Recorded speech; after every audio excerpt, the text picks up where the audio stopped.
If you're a late 90s or 2000s kid like myself, then you know what it's like to dust off that old Dell PC in the computer lab and enter the digital world before you could even grasp what that meant. Nobody, and I mean nobody, could have predicted Haktua. Today, let's take a trip down memory lane and talk about some of the things that I think made this era truly one of a kind.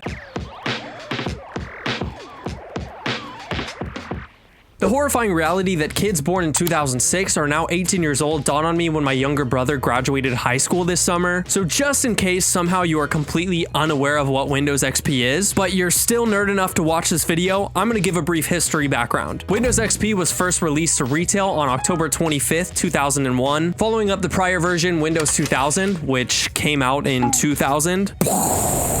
But this truly felt like an era before the computer had been completely monetized. It emphasized creativity and real innovation, with their slogan being, "Yes, you can." Originally, it was intended to be prepare to fly, but let's just say the timing on that was pretty awful. Despite all of these challenges, the over $1 billion marketing budget turned out to be a success, with Microsoft selling over 1 billion copies between 2001 and 2014. Although it wasn't all positive reception, of course popularity meant it was a new opportunity for malware and viruses. And if we're being honest here, I definitely owe my parents an apology, as I intended to install a Minecraft mod, which resulted in my father spending an entire afternoon getting rid of a virus. Sorry about that one. But maybe that's my fault, because for the life of me, I couldn't understand what the firewall was trying to tell me. I just wanted it to stop with those annoying updates telling me to do a security check. It wasn't just me, as many people had problem with Trojan horse viruses that would usually disguise themselves through an email, and as soon as you click on the link, it's already too late. But I feel like this is a lot less common today, as I feel the general computer IQ has raised quite a bit. But even with its challenges, there's something so beautiful about when you first open up Windows and see that beautiful green grass background. The photo is titled Bliss, and it was shot by former National Geographic photographer Charles O'Rear. And I have to say that I couldn't have picked a better photo for the time. It felt like a blank canvas to use your computer for whatever you envisioned. The new interface was way different than any of the previous ones, with this bright blue taskbar with a hint of green. Some people called it childish, but I'm actually a fan of it compared to some other versions, as I feel like childish at least shows more personality than something being overly bland. But the Windows XP interface didn't just look pretty and charming. Let's talk about some of my favorite parts. The games. We've all been there. When you're in class and you think you're about to play that new Newgrounds Flash game you found, you realize you're on school Wi-Fi and you're blocked. You're left with no choice but to open up the files and play one of the previously installed games on the device. Probably the most iconic of those being Space Cadet Pinball. Although it's extremely simple, there's something addicting about it that will keep you entertained for hours. It certainly wasn't the prettiest of games, but that didn't make it any less satisfying to see how long you could rally it before it falls in the pit. But just in case you got frustrated from your school keyboard not picking up the space bar and the ball falling right in the center, and it makes you so frustrated and you hate your life and you hate your life and you hate your life, there are other options to entertain you. Another one of my favorites being Solitaire, which just might be the default for any early 2000s device to have on it, but we don't criticize the cheeseburger in a similar way, do we? I like to think that it wouldn't be popular if it wasn't great. If that's not your speed, they also have checkers, backgammon, and one that I'm not too fond of, Minesweeper. I'm gonna be honest, I was a stupid child. I was never particularly gifted when it came to Minesweeper, but at least sometimes I did attempt to play it to switch things up. But I just want to know if the Dell computer can play Doom. They put Doom on the Apple Watch, they put it on a calculator. I want Doom on my PC now. In all seriousness, although the games library was small, it was enough. At the time, it was still uncommon to sit in front of your computer all day just to game. They didn't need to keep you entertained for hours of doom scrolling like TikTok. This is a side note, but also the ability to burn CDs was introduced during the Windows XP era, and I know my family personally benefited from this greatly, as we would often print CDs and DVDs before taking road trips together. Another feature I distinctly remember enjoying back in the day was Windows Movie Maker with those iconic blue slides. That was a special era where we didn't really have a quality standard on YouTube. That means if you wanted to learn something, you had to watch a mic-less video where they type in Notepad and have a Linkin Park song in the background. When I started my first YouTube channel, I exclusively used Windows Movie Maker. Unlocking those basic clunky transitions was like opening Pandora's box, and little did I know that I would want to be a YouTuber 15 years later. Maybe my vision is a bit obscured, but despite the lack of features, back in the day I was only making basic Minecraft videos, so I didn't need any of those fancy Adobe tricks that cost the price of your soul. These were simple times. The average person only needed to make a couple cuts, maybe insert a title slide, and add add music. Speaking of simplicity, I love Windows XP version of MS Paint. I mean, how else am I supposed to draw my Sonic OC? Of course, this wasn't even close to the first version of MS Paint, but this was still a feature that I frequently used back in the day that I don't anymore. Now that I've sold my soul to Adobe, of course. If I'm sketching an idea now, I'm just gonna pull up Photoshop. But in 2009, MS Paint was all I had. This is way before it became cool for Twitter artists to draw Hatsune Miku in MS Paint. At the time, it was useful for sketching in class, but it wasn't really considered an advanced art program. But in 2024, now everything is just overly complicated. Now it feels like everything has a constant need for extra features and somehow implementing AI into it. And so I've come to appreciate the simplicity from MS Paint. It's nice to not be constantly faced with a million options. You have a pencil, a paint bucket, and a paintbrush. But even with just those three things, people have managed to make the most insane artwork. Is this not an absolute masterpiece? Of course, after making art, you don't just want to keep it to yourself. You want to share it with the world. This is when you might use your old friend, Internet Explorer. Boo!